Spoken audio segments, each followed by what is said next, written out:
Jump to the left. With your hands on your hips.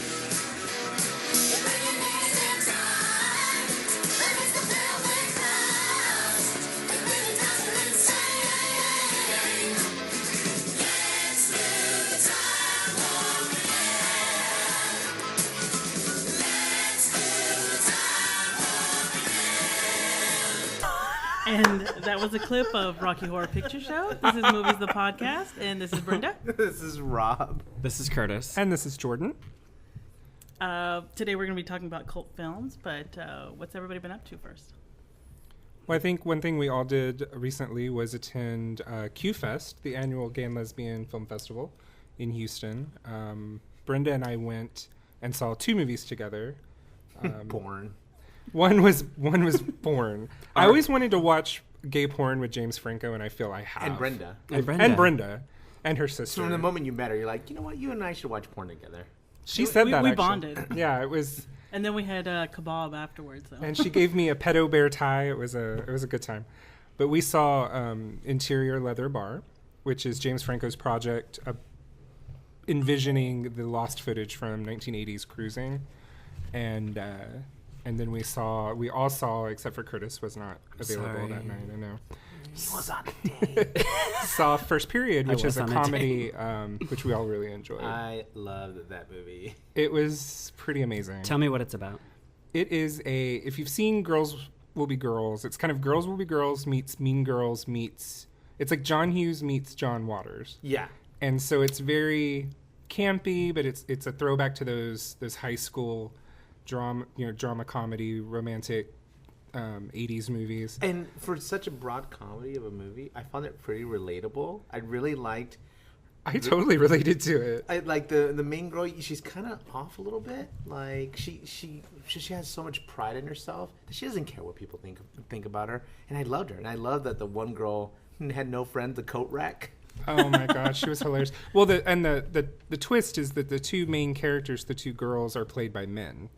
So, but it's not drag. It's more, it exists in a much more mainstream place. I would kind of compare it to Divine's character in Hairspray, where it's kind of I don't want to make it's that kind not, of just not drag. It's accepted that that's you know what a I'm woman. talking about. Yeah. It's not drag. It's a man playing a woman. Yeah, and it's believable in a way. and both the lead wrote the movie, and her co-star, they both just sold it. Like the movie asked a lot of physical comedy out of them, and oh my god. And the supporting cast was good too, but those 2 were... Cassandra Peterson. I say there's a couple of famous who people. plays in there, Elvira. right? Judy Tenuta, who I've always loved, had a great cameo as a psychic. And I would put it up there with like Bridesmaids or, Bachelorette or, some of these movies that have been coming out recently with the funny... I laughed more in this movie than I did during... Bridesmaids, for me. Bridesmaids. And This Is 40, which I watched the other day, which I loved, and I laughed through the whole thing. But I think I laughed more during First Period. I'm sad I missed it. Well, I'm not sad I missed it. It's a good date, but... Well, the director was there, and he said that they are shopping for a distributor. Yeah. And it's kind of making the festival circuit. So hopefully it'll be available for more people to see. The biggest shocking thing about the news with that, when he came up and he says, we shot this in 10 days. Oh yeah, that Good was. Lord, yeah. I was like... I think everybody's jaw dropped. Like what? I mean, you can tell that it's a cheaply made... It had a low budget. It had a low budget, but it was still... There was a lot of coverage, and the way it was shot. There's a lot of costume changes, scene changes. It's a lot of like, There are only locations. 10 students at the high school, though. Yeah. If you notice, it's the same 10 people walking on all the hallways. And at the high school party, it's the same 10 people that you just saw walking in the hallway. But the production value is actually really good. Yeah. I thought the music... There were some original songs by some of the cast. And whoever did the music did a really good job of making it sound like popular songs, but they weren't. Because you don't have to pay for the rights. Yeah. But it had a very... and the lead character had a very Molly Ringwald...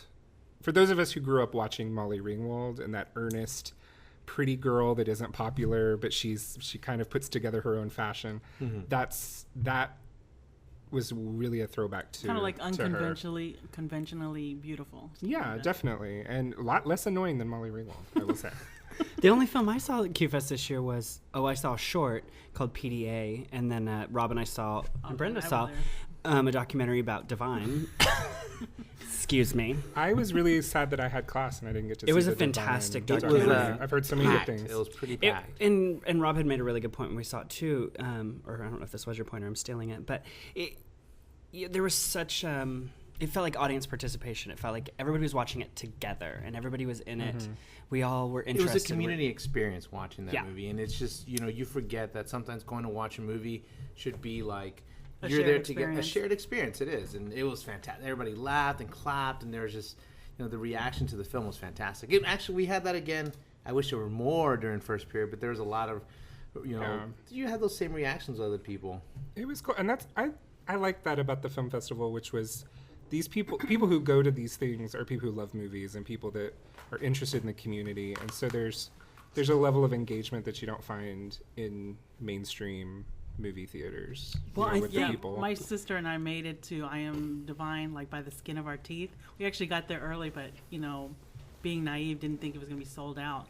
But we happened to make it, and we probably could have caught it at another time. But with this audience, it kind of like it made it such an experience. Yeah. Oh my God, there was one guy though, if we ever find out who he was, sitting behind us, he commented on everything. Anytime something funny would happen, it'd be like, haha, and he'd be like, that was funny! Aww, that sounds awesome. No, Jordan was there? I wanted to watch the erotic shorts with him. That would have been, that's a penis! That's an ejaculate. Yeah. No, that's how he was. Oh no, not for nothing, but didn't I say a lot of those shorts would have been awesome in 3D? Oh my God, they were Brenda. before Interior Leather Bar. There were some erotic shorts, which were it was very beautifully done They and were very actually tasteful nicely done. for a giant close up, not even a medium shot, but close up of a lubed penis being vigorously masturbated. Mother. It was the most beautiful thing. I don't know. It was like intercut with scenes of the ocean and Yeah. That is not what I think you about. almost expected Julia Ormond to you find out it's her penis. She's commentating, and as you stroke, And she's staring out of a window. As She's in Tuscany. I'm thinking about what I'm about to say, and as you guys are talking about that, I'm like, we should encourage more people to go to these film festivals. But it's true, the Houston Film Festival. Did they have it last year? No. But the Houston Film Festival, was it 2 years ago? Which one are you talking about? I saw Black Swan there a couple years ago. I saw. You're Rabbit talking Hole. about Cinema Arts. Cinema Arts. I feel like if you listen to this podcast, you like movies, so you probably go to those things anyways. But we need to encourage our friends to go to those because I saw Black Swan 6 months before it came out at a film festival here in Houston, and I know when some people are like, "There's no good movies" or "There's no culture," there's ways of finding it. And I thought it was interesting too because when we went for Interior Leather Bar, it's a movie that came out in 1980. A lot of the crowd were older gay men, and we're talking they probably saw it. 60s, 70s, 80s. These are people that went to Mary's back in the day when it was still kind of In its underground, heyday. And it was packed. it's- It was almost sold packed. out. And I felt really connected to the community in a way that I don't usually feel. And they had an archive set up, an exhibit from the Gay and Lesbian Archive. Yeah, right outside. With Houston gay and lesbian memorabilia. It was really cool to kind of feel part of that history of, That's one of the gay community. Beautiful things about cinema is that it's so universal. Yeah. You can, and his point about film festivals, both Cinema Arts and Q-Fest, they struggle to maintain as much under one house, so they have to be spread out. But the beauty of that is that you get to visit a venue like Rice, MFA, and you get to see these things. And I think the venues, in turn, they kind of get more attention. So there's a lot of people that are like, I didn't even know about this place. And if you're someone who loves gay film and you see that the MFA or Alamo Drafthouse, they support these places, you're like, I'm going to support you for supporting them. Does that make sense? No, for sure. Yeah, I'm definitely going back. The MFH is doing Femme Fatales, Women of Film Noir, this month in August. Ooh, fun. Yeah, that's going to be exciting. And then MFA always does Latin Wave. I have Cinema Arts booked for 10 days this year. So when? nice. September? No, November. November 7th. You're going to get days. so much. So get ready for some fun there. Cannot wait. Are we going to... Okay. Sorry, I didn't want to interrupt anybody. Cut him off. Passive aggression. I think everybody here's cut. Now, no, like I said before, our topic for today. I'm literally speechless. Literally. Topic for today is cult Segueing classics. from uncut penises to Vigorously masturbated penises. To cult classics. I was really excited about this topic. I grew up on cult classics, and I'm sure it's the same with you guys. They're kind of like become almost like a sense of pride when I find out somebody hasn't seen like a certain cult classic. I love to promote it, and a lot of times I'll end up making a friend because I find out that it's another fan of the certain movie. And But Brenda, what is a cult classic? well, cult classic, really basic definition, just be a movie with a cult following, and there's different types within that, and it also covers a lot of genres. If you look at some of the lists that we looked at, like drama, comedy, horror, just something that more often than not wasn't appreciated in its time, and then ended up getting like this huge cult following, and you get to see it at midnight screenings or just different revivals and things like that, and there's a lot of usually crowd participation involved. So, are there any cult classics about cults? I'm sure there are. None that I've Yes, think it's of the called top of my Cannibal Holocaust. And head. Yeah, but would you call that a cult? And Helter Skelter, it's kind of a cult classic. Mm-hmm. That's a good. She seems No, unconvinced. I've seen Unimpressed. I don't know if I call Brenda says no. I don't think it'd be at the top of my list. But Battlefield yeah, Earth? There But would be cult classics about cults. I wanted to comment on something you said that, when you're young, your introduction to cinema, I think part of the reason these films resonated with us is that often they were films that people would dismiss so easily, or they weren't so easily accessible, so you wanted to see them. You're like, well, why can't I see Reanimator or this? I want to see it. Mm-hmm. So you go out of your way to see these Rocky Horrors and stuff like that, because not to say society says you shouldn't watch them, but But they're outside the mainstream. Yeah. And they're not going to be playing on TNT on a Sunday night. Well, that's and, where and it's... for me, I have like a lot of memory attached to them too, because my mom and my stepdad, whenever we went to the video store, they'd kind of let my sister and I pick out whatever we wanted. So a lot of times I'd be watching something that I didn't even realize was at the time or was going to end up being a cult classic. So now that's also kind of like a badge of honor for me that I saw these movies at such a young age. Well, I think and we'll talk more about Rocky Horror later, but that's the same thing you say is when I was about to rent it, my mom's boyfriend was like, you don't want to watch that. I was like, yes, I do. Yes, I do. I don't even know what it is. Like now that you've said no, then it's and it was in the horror movie section for some reason, I remember. And that's why I wanted to see it. Yeah, it usually ends up in the horror section for some odd reason. So, but they're by people who do not. some new kid that doesn't know. Appreciate It it. says horror in the title. And Yeah, like one of the first things one of the first ones I remember, it's actually one of my stepdad's recommendations or something he rented and just let us watch was Faces of Death. Oh, I cannot watch it. I've seen pieces. Wow. That took me back to my childhood. yeah. This is in a time before the internet when you could find all of those things readily accessible. Yeah, on the they internet. went up to like Faces of Death 10 or something. Yeah. Yeah. They had a lot of compilations. I watched those in a dorm room at Texas 3 was A&M. way too preachy. But Julia Was that the Ormond Michael was Bay? amazing in the fourth Yes. one. Oh. She's apparently timeless, according to you. Julia Ormond does. There's everything. like part 4 is just like this guy stroking a well-lubricated cock for like 45 minutes. vigorously masturbating a penis. Until the skin comes There are off. children listening. Faces of In Death. Iowa. That is such Exactly. an interesting... I actually post. You've seen Faces of Death. Yes, it's too much. My Yeah. brother showed me that and showed me like bum fights around the same time. And then you pull out, well, let's watch Rocky Horror now. I did show it to It him. seems I'll tell you almost this, tame. Yeah. Yeah. Oh, another like really strong memory I have attached to them is for the longest, it's Houston's oldest theater, but Landmark River Oaks, one of their claims to fame is showing midnight movies, and as a teenager and in my 20s, I'd hit it up and even for a short time worked there, and that was one of the best things that I loved and I still love about the theater is the midnight movies. Celebrates its 75th anniversary next year. Oh, Wow. That bitch is old. The bitch needs some Botox. She does need to be pulled together. Yeah. Wait, are we talking about Julia Ormond?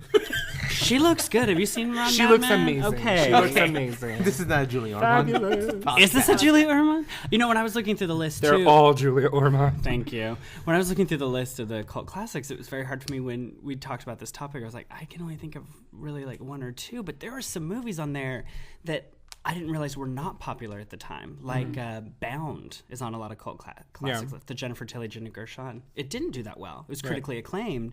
But now I think once the lesbians got a hold of it, it's people like they'll play it in One bars. good thing they do. Once they suck their teeth into it. So then, like, I have friends who still have not seen it, and they don't realize It's how a good amazing movie. It's the It's a Wachowskis' really first fun movie. Interesting movie. The list I think that Curtis is referring to that he sent to us is from nerve.com from I want to say like a year and a half ago or something. And I was really happy that even though I hadn't seen everything on the list, I knew every single movie. I was like, Oh, really? I've heard of that. Yeah. I had at least heard of some of them, but I just, like I said, some of them I was like, that's like Barbarella. Like, I understand that's kind of cult classic, but I know, I guess I always thought cult was like Repo Man or... You know, it shocks you that Big Lebowski is considered a cult film. because it was such a failure when it came out. Now I would there's consider it a cult film. festivals across There's the a country. church. Yeah. There's a Big Lebowski church. You can get ordained. Really?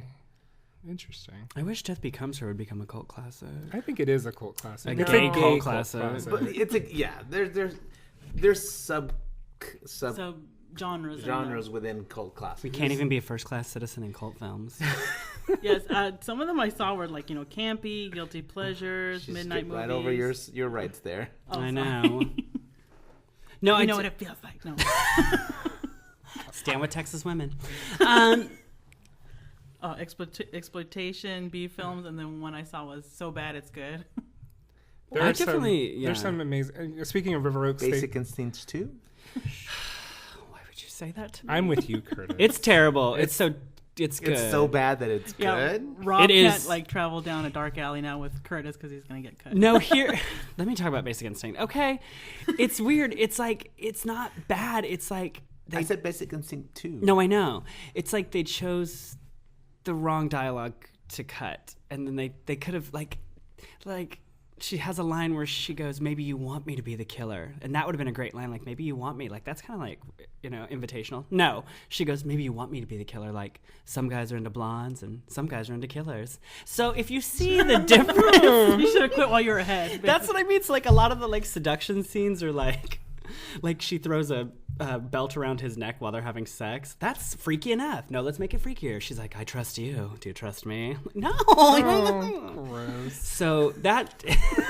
I like how he knows that movie for word He for watches word. it a lot. Oh, I can quote it. Yeah, I can walk you through it literally. Speaking of movies that are so bad they're good, and River Oaks, they show The Room there once a month. that's like a new kind of part. It's like the new Rocky Horror. I would it's think. amazing to experience. The movie is horrifically bad, and we're not even talking just there's no plot. The acting is horrific. The sets are terrible. The And nudity he is spent $6 million on that. of his own money, Yeah. and he.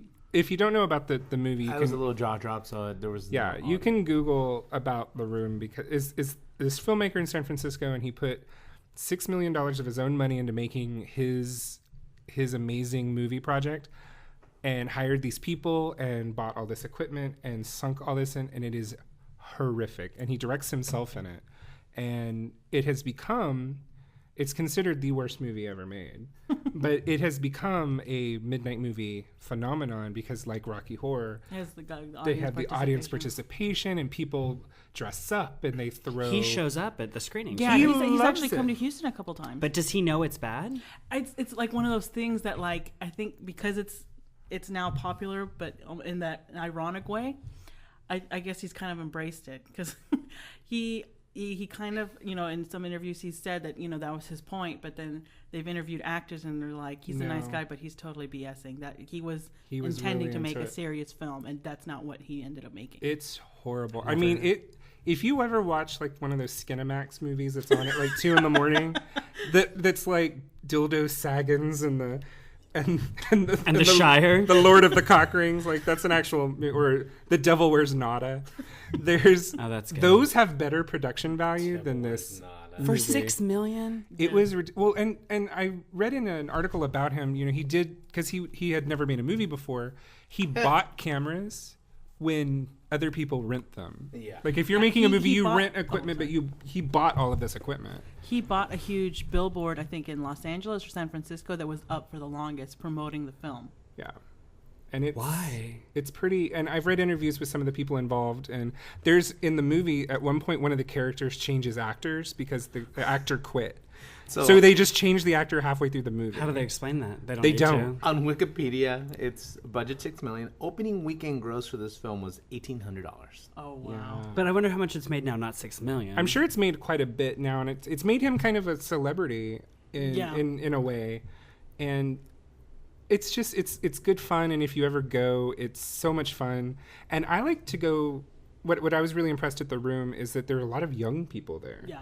It's a lot of 18 to 23-year-old, and like so a lot of young college students are kind of getting into this movie, and it's just it's a blast. I need to rewatch it only for the fact that I saw it without the crowd participation, so I died. I can't imagine. I cannot imagine watching it without I'll have to go. the crowd. Like I've Rocky never- Horror, you can watch without the audience participation. I might have to argue with you there. But the room without, there's just no. It's just pure joy to be in a room with 100 other people screaming. They throw plastic spoons in the air, which if you see the movie doesn't make much more sense, but it does make a little bit of sense. Well, actually, I read it's because, and I didn't realize this, but all the picture frames that are in the film, they have spoons. pictures of spoons.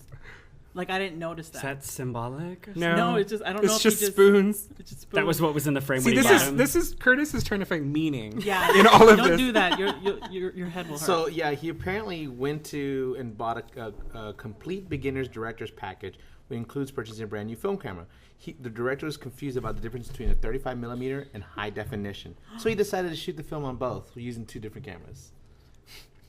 And Brenda spits her water out. Oh, this is a fun fact for me and Rob because we're both fans of Veronica Mars, but they even referenced it in Veronica Mars. Really? Yeah, there's like a scene where I think these secondary characters are throwing a football back and forth, and they're talking about how they just went to go see The Room, and how there's crowd participation. You know There's what? there's You a sold football me. I will go catching see scene. this movie now. Yeah. I want to see I'll what go kind with of you train because wrecks. I haven't. Yeah, exactly. You've It's got to a see train it. And the audience, because I went to it when the first time I went with someone who had seen it before.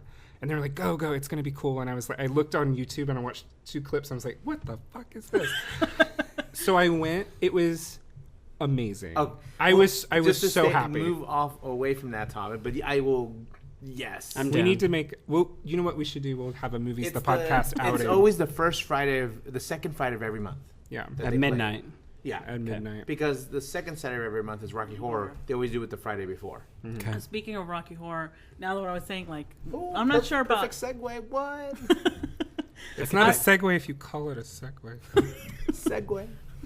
Transition. You were saying that what's it called, Rocky Horror to Use, is something that can be watched without it, and I'm not sure because my first experience was I adore watching that film with by I saw myself. it on Yeah. it was on VH1. It was out without crowd participation, so of course it was edited for time and content. But I was just like, I think it was in my early teens, and I was like, what the hell is this?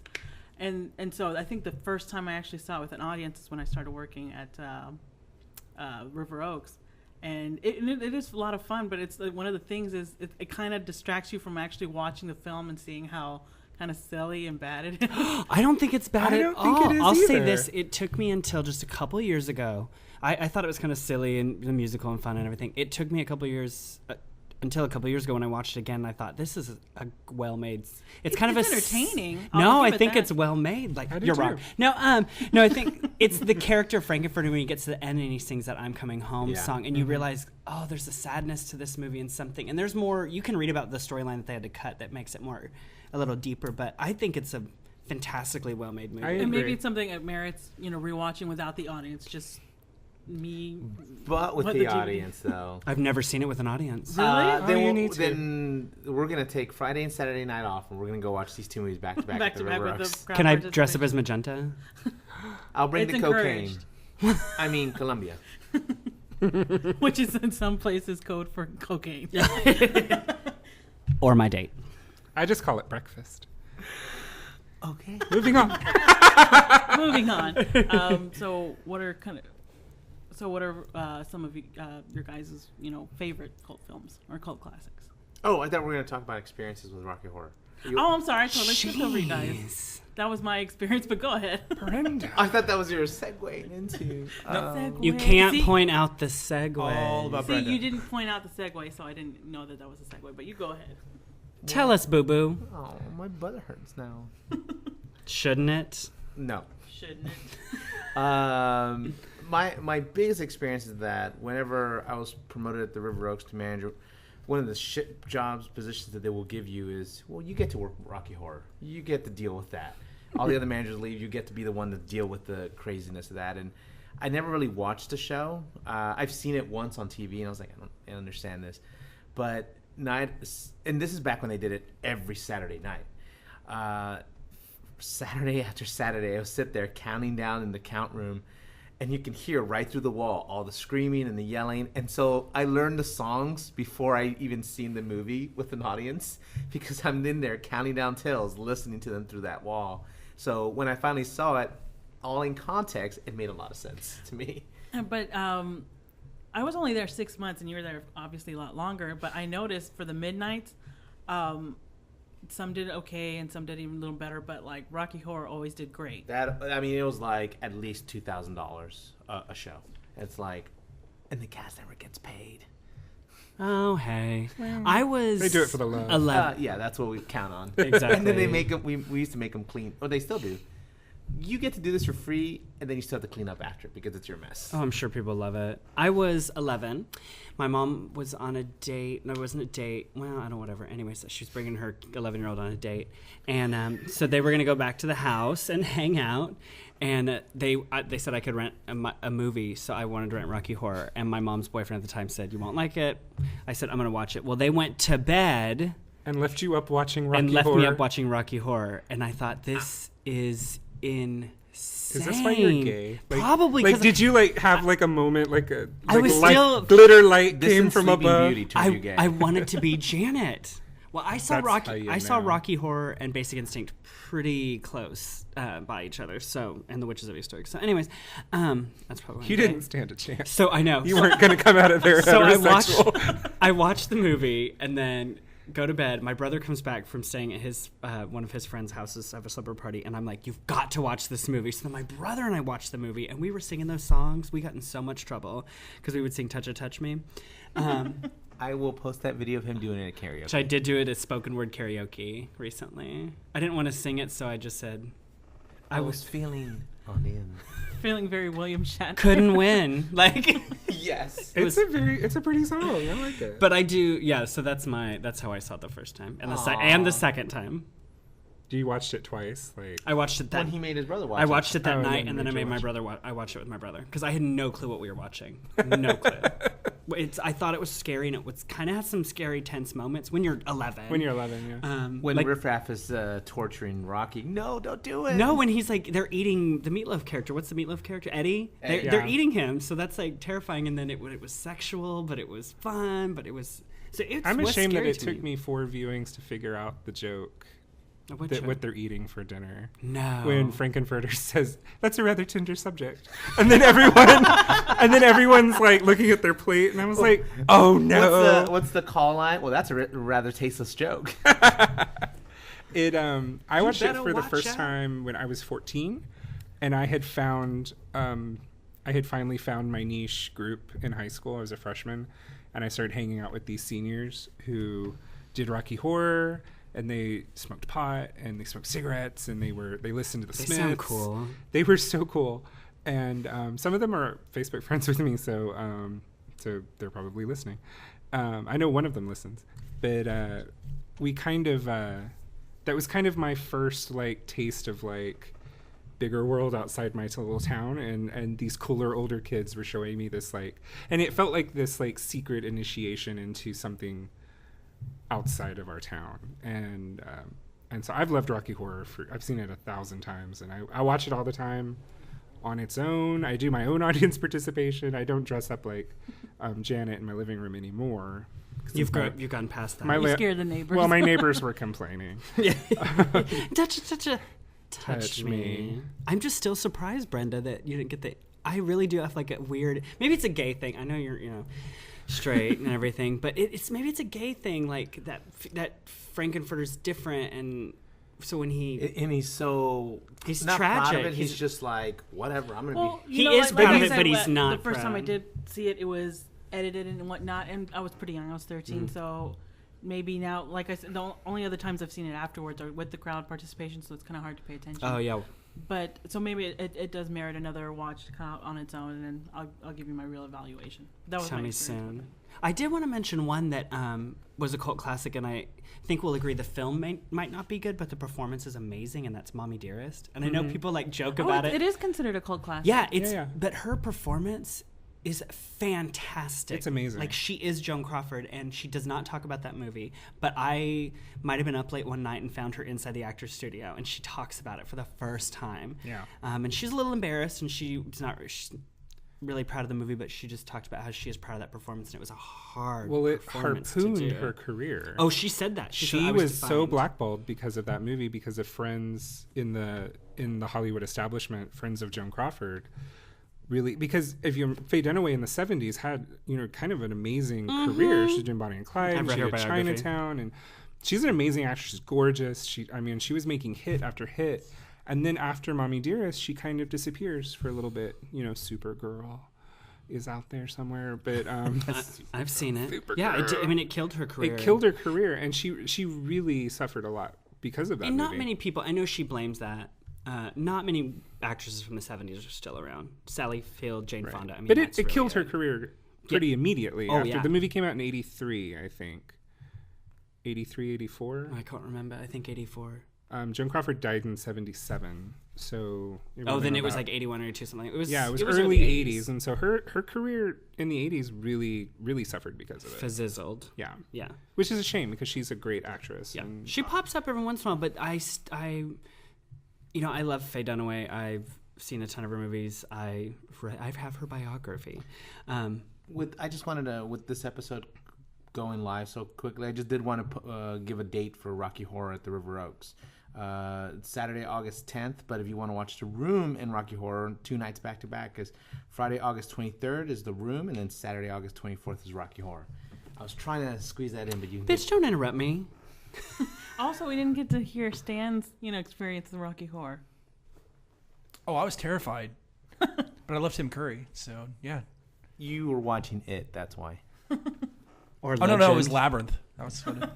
Oh, I meant to say Legend. Legend. I was like, we do not insult David Bowie on this podcast, or I'm walking out.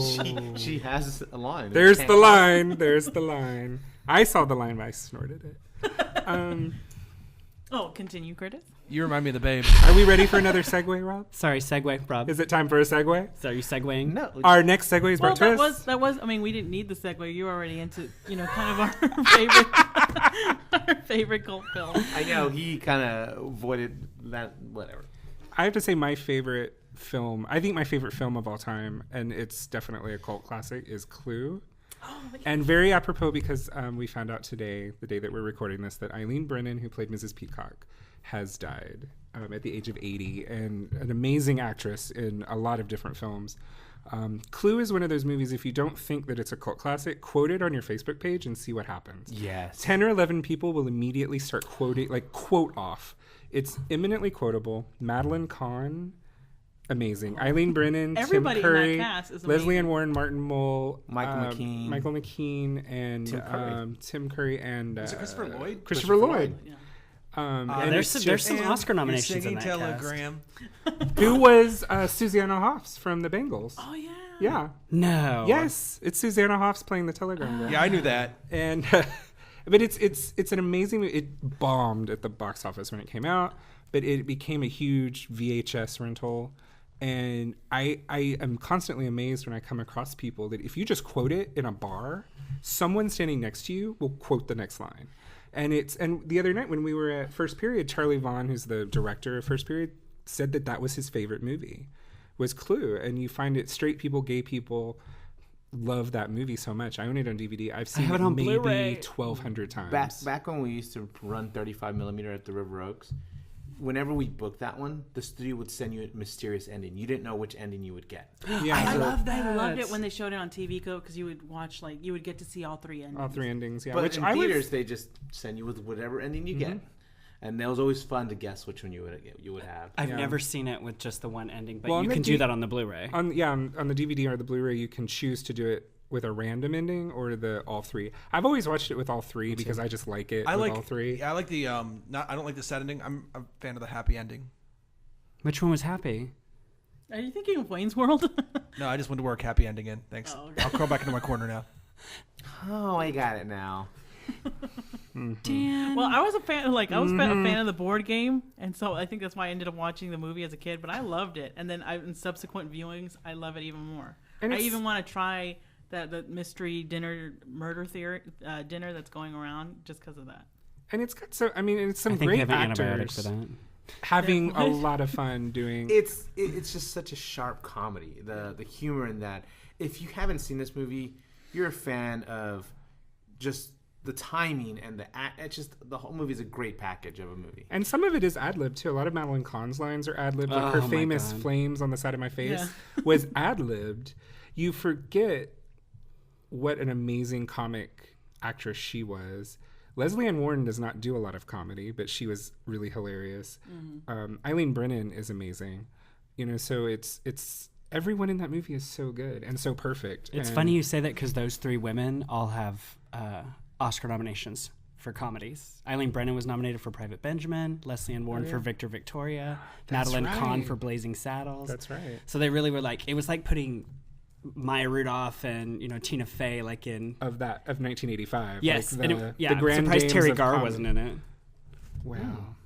What's your favorite? Well, before anything, I was gonna say, in the research, and now that we're talking about it, I think anybody who hasn't, just do yourself a favor and kind of go through Tim Curry's filmography. 'Cause Yes. he's coming up a lot. He's an awesome actor. And he's unfortunately dealing with some health issues too. So he had a You should skip Scary Movie 2. You don't need to see that. or Home Alone I love too. that though. I love Home Alone 2. Him as a butler in that. He's trying to make up some money. Sorry. Oh, sorry. This is actually a one that's a little bit, even though it's still a cult classic. It's not as popular as other cult classics. Is it the if you will. Sapphires? No, it's it's one of my favorites. Also, of course, it's in the horror genre, but it's actually also one of my favorites because of a personal memory. My sister and I actually watched it on VHS for the first time the night before our little brother was born, and it's Killer Clowns from Outer Space. I love that movie. It's It's scary. That movie scared the shit. Is it still out of scary? me. It's still It kind of scared scary, the but popcorn out of you. it's so much fun. It's so campy. Okay. It's if anybody doesn't know anything about it. scared the crap out of me. I am afraid of clowns. First of all, Oh yeah. Everybody is. I'm afraid of clowns. I have nightmares about clowns. I hate clowns. I still shiver. What if you met someone with But- a clown fetish? I would. Well, Run. I'd fuck them and then I'd leave almost immediately. But what were we talking about? Oh no, that movie. Clue. I watched it as a kid. I literally scared the bejesus out of me. Yeah, that's a good one, Brenda. I remember Wait, seeing it on TBS. That and Troll. Those were the two movies as a child that really scarred Oh, I need me. to see Troll again. Oh, Troll No, you don't. scared the shit out of me. But no, I love that movie. It did scare the crap out of us, but it was also kind of fun just because of the little. For anybody who hasn't watched it, it's literally Killer Clowns from Outer Space. But they really incorporate the whole clown and circus theme. Cotton candy. Anybody who gets killed gets wrapped up in a cotton candy kind of cocoon. There's a scene And where their spaceship is shaped like a big circus tent, tent, like a yeah, circus tent, which is yeah. awesome. There's a scene where one of the clowns is doing kind of like shadow puppets of a dinosaur or something, and the crowd that's watching it actually ends up getting eaten by the shadow puppet, the actual shadow. That's so I'm genius. literally getting chills. I'm getting Worked I'm up. getting hives right now. I don't talking about know this movie. what acid trip the filmmakers were I need on. easy cheese and Triscuits. But yeah, I totally recommend it. Unironically, I love that movie. It holds up well for both a campy and a horror. Exactly. Honestly, there's a lot of good films that we went through this list talking about, and I was gonna pick Hedwig, but then I said no, Pee-wee's Big Adventure. But I know this is cheesy to pick Fight Club as one of your favorites, but when you look at Fight Club on its own, you see what it did and what no film has been able to match that movie. And it's such an exciting film. First time I watched it, I was floored. I was like, what the fuck is this? And it was a bomb, too. Yeah, it didn't do very well. And it was just, it didn't necessarily put David Fincher and anybody involved on the map as far as bankability. But, I mean, Brad Pitt was already pretty much bankable at that time. But the film did show there's so much quality behind this. And they've never adapted another one of his books except for Choke, but I'm not a big fan of Choke. But to me, Fight Club is just a phenomenal film. And not only holds the test of time, but try to think of another movie that from beginning to end just worked, just had so many different cinematic elements, and it was just such a game changer as a film. Right. That's why, and we've talked about this too, but I really think there's no director right now who's had such a fantastic run as David Fincher. I mean, that man has not made a misstep. I watched Zodiac again the other night. It's one of my favorite movies. And I bought it not too long ago, and I've been meaning to rewatch it. It's one of those movies that it's like one of my 5 movies that I'll pop in when I'm like cleaning house or just like cleaning out a closet or something just to have on. Just an amazingly beautiful movie. Yeah. No. I love Fight Club. And Helena Bonham Carter is amazing in it. The whole cast is really good. They auditioned Courtney Love for that part, which actually kind of would have been brilliant. That would have been amazing. Helena That's Bonham inspired. Carter's been playing that part for everything. I don't think so. No, I think she was so like in her corsets before that movie, and I love that they put her into But that. since then, That was kind of her first like I don't foray think out so, of though. the Merchant Ivory. Yeah, she did a Woody costume Allen drama. movie and then Fight Club. But I don't. Well, no, I mean, really, Mommy Dearest is one that I really did love. I also thought of the John Waters movie Female Troubles, which I was forced to watch and I love now. It's crazy. Everything John Waters does. Donnie Darko's fantastic. one, like Fight Club, I think that it didn't really have a lot of resonance with mainstream theater goers, but people who love that movie just love it. I mean, and I saw Mary McDonnell give a speech recently at Galacticon, and she talked about Donnie Darko. She got the part in Battlestar Galactica based on Donnie Darko, her performance as Mrs. Darko. And if you ever see the sequel on run far, run fast. If you ever see anything is horrible. Anything done by the guy who did Donnie Darko is terrible. And that's what's so disappointing is I love Donnie Darko, and then I was like, oh my God, he did The Box. And I was like, it's going to be so good. I liked The Box. It has wonderful... It has the first time we hear you say that. It has fantastic elements, but it's completely miscast. It's shot poorly. You think so? They I cut out love all it. the best stuff that made the plot like realistic. I really enjoyed The Box. We'll talk about that later. Cameron Diaz's Box. For real. Yeah.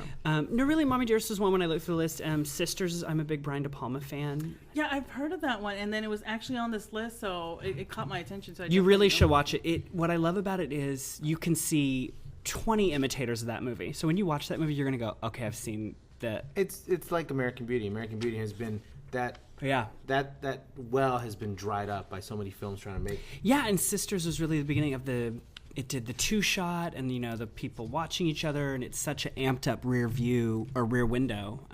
But every time I get a chance to watch that, I watch it. It's on Hulu right now. I watch it. I mean, but not a lot of people have seen it. Do you mind just one more, Brenda? Not like Curtis was talking already. Oh, you know what? We might save this one for horror, but Texas Chainsaw Massacre. That I think it. That's a major cult classic. Classic, exactly. It scares me so much. It's the movie that, for such a low budget, it's effective. It's one of the movies that I just can't. I can't. I get so anxious watching that movie. It scares me so much, but it still does it. It's not one that it doesn't hold the test of time. It does. Still It holds holds the test up. of time. It holds up. I think when I first watched it, I was a teenager, and I think like it takes a while to actually get to the action, and for the first 30, 40 minutes, I will admit I kind of felt a little bored, but then when it gets to it, and then you kind of see where they were going, they're just building up this mood where these kids just feel. And the more you know that, the more you've seen that movie, the more you know that built up. You're like, it's like, you get anxious. anxious. Happen. And they didn't capture it in the remakes. No. And I liked the first one with Jessica Biel. It's the remake is intense. good. It's not like the original. It doesn't No. capture the same kind of No, intensity. everyone thinks the grittiness is of MTV grittiness now. Like they're like, it's pretty gritty. I wanted to say that it's funny how we talk about cult classics and I'm like, I don't like any, and then now I think of 20. Have you ever seen Carnival of Souls? No. Oh, You keep telling me about that. it's too slow for you, but I know Brenda might like it. Well, no, it's just I love that he knows. He's saying that you're. I know him. It's Hulu. It's Criterion, and it is fantastic. A lot of people have taken from that too. A lot of people have taken from that, and that's super low budget. It only started making money in like the 80s or 90s. I'm gonna have to check that out. I've heard of it. I've never seen it. If so it's I on, need to- I'll send you guys a link if you can watch it online. Don't watch the colorized version. Obviously, it's terrible, but Right. Racist. black and white. We were doing so well for about 2 minutes there. We were professional. We were on point. No one was Yeah, talking. for real. But no, so anyways, that's just one I thought of just now. All right, guys. I think we're gonna wrap it up, but we would definitely, if you're not into cult classics, I would definitely recommend it. A lot of people probably seen a lot of cult classics and don't even realize that, they weren't appreciated in their time. If someone wants to tell us about their cult classic favorites, where should they go? They should go to social media. They should go fuck themselves. On social media. We're And on we'll Facebook, watch it. We're on Twitter. We're on Instagram at Movies the Podcast. This is Brenda. This is Rob. This is Jordan. And this is Dan. And this is Curtis. You dumb bitches. I am not Mr. Lebowski. You're Mr. Lebowski. I'm the dude. So that's what you call me, that or his dudeness or duder or, El Duderino if you're not into the whole brevity thing.